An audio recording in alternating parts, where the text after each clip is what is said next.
Le cross, l'épreuve la plus impressionnante du grand complet.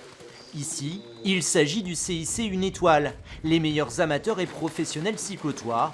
4 km de parcours semés d'embûches dans un écrin prestigieux, celui du Versailles du Cheval. D'abord, il y a le prestige du Haras du Pin.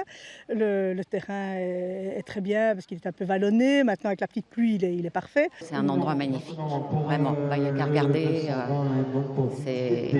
Toutes les conditions sont réunies pour un très très beau concours et on n'est jamais déçu.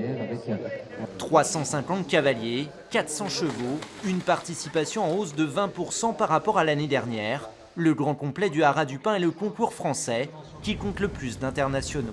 Cette année, nous avons pour la deuxième année la Coupe des Nations, donc qui est une épreuve très intéressante et très importante dans le circuit.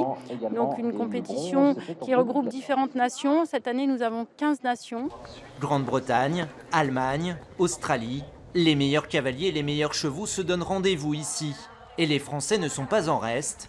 Ce week-end, Astier-Nicolas a remporté avec l'équipe de France la Coupe des Nations. Le champion olympique, originaire de l'Orne et installé près de Deauville, vient aussi tester ses jeunes chevaux. C'est un concours avec un programme très riche, on a beaucoup de niveaux de compétition proposés, du novice aujourd'hui en une étoile jusqu'au gros niveau et les Coupes des Nations en 3 étoiles comme on avait ce week-end.